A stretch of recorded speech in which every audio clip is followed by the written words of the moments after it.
The first section in Unit 14 is titled Theoretical and Experimental Probability.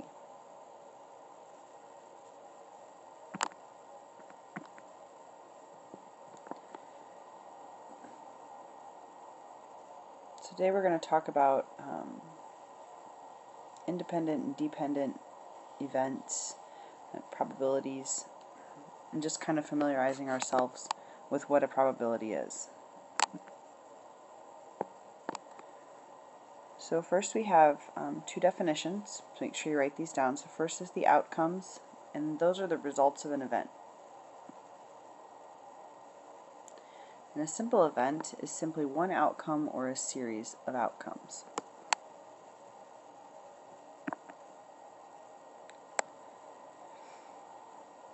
In probability, make sure you write this down. You don't have to write what's in that blue box, but just make sure that as I explain through it that you're following along. So probability is just the chance of an event occurring, and it's essentially a ratio that compares the number of favorable outcomes, so what you're looking for, to the number of possible outcomes.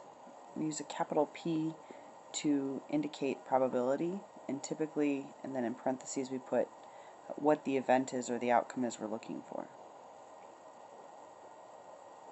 So probability is always between 0 and 1, and it includes 0 and 1. And it should make sense to you that the closer that a probability is to 1, the more likely it is to occur.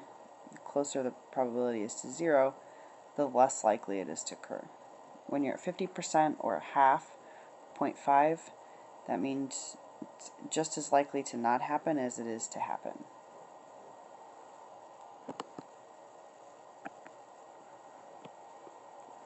So, first example, we have a bag that contains 7 pink, 2 white, and 5 blue marbles.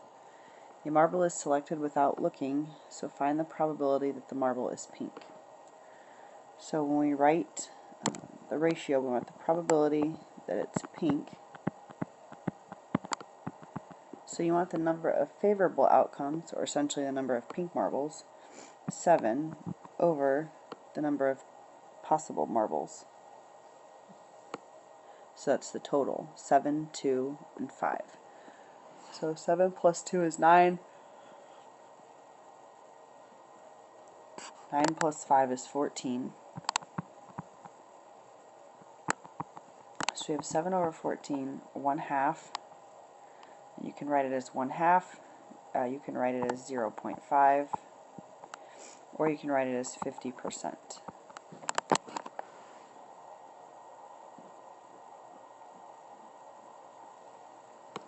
Typically I would say that the probability of drawing pink is 1 out of every 2, or I would say 50%. I won't use the decimal explanation very often. Next we have a sample space, so that's the set of all the possible outcomes. And random is how an outcome occurs if each outcome is equally likely.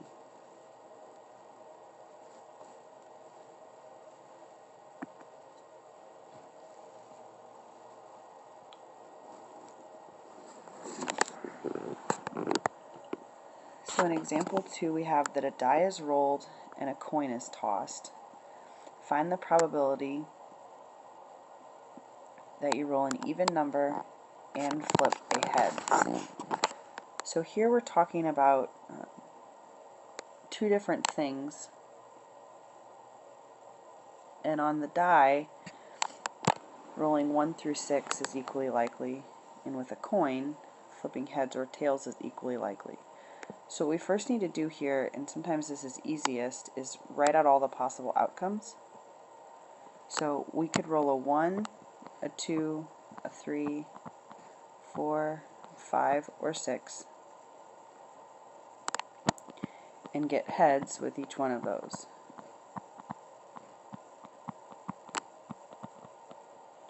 You could also roll a 1, 2, 3, 4, 5, or 6 and get tails with each one of those. Now I'm going to go through and highlight all of the outcomes we're looking for, where you have an even number with a head. And so you can see that it happens 3 times. So the probability of an even number on the die and a heads on the coin is 3 out of 12.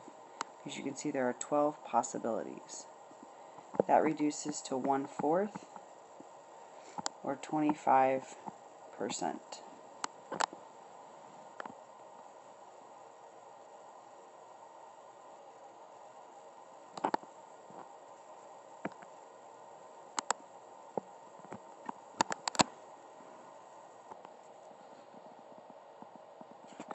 So next we're going to compare theoretical probability with experimental probability. Theoretical probability is what should occur in an experiment. It's basically what you're expecting to occur. And the experimental probability is what actually occurs. So the best example for this is, let's say you flip a coin 10 times. You know that it should land on heads 5 times and tails 5 times. But we also know that in an experiment, if we actually flipped a coin 10 times, that might not happen. So let's look at an example. Here we have a table that shows the results of an experiment in which a die was rolled. Find the experimental probability of rolling a 6 for this experiment, then compare the experimental and the theoretical. So the experimental probability is how many times did it actually land on a 6. And you can see the frequency was 6. They've just counted up those tally marks in the middle. So the probability of it landing on a 6, and I'm going to put a little e down here, that stands for the experimental probability, was 6 out of, now we need to count up how many times they actually rolled the die. So here's 10, 20, 29 times. So 6 out of 29. In a calculator, we want to divide 6 divided by 29, and we're going to go ahead and round this to the nearest tenth. So it's in a decimal, 0.20689. If we change it to a percent, it's about 20.7% of the time. So in the experiment, 20.7% of the time the die landed on a 6. Now let's look at the theoretical. This is what we would have expected to happen. There's one side with a 6 on it and 6 sides total. So 1 divided by 6 is 0.16 repeating. And if we change that to a decimal, or to a percent, you get 16.7%. So you can see here that the experiment, or the experimental probability, was a little higher than what we expected. And you know that that can happen.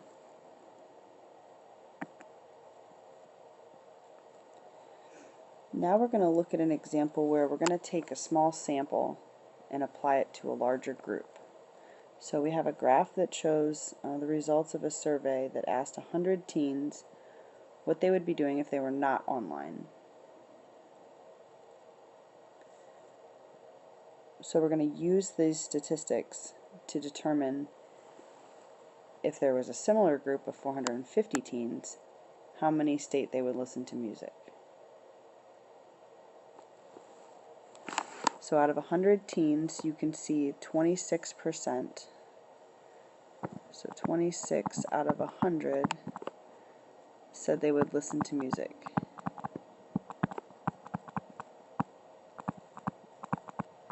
Or 26%. So now we're going to apply that same percentage to the group of 450. So now we're going to find 26% of 450. So in order to do that, we move the decimal, change the percent to a decimal, and multiply it times 450.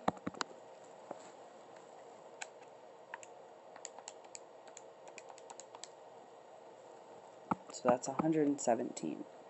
We would predict if 26 out of 100 say they listen to music, then we would predict that 117 would also listen to music out of 450.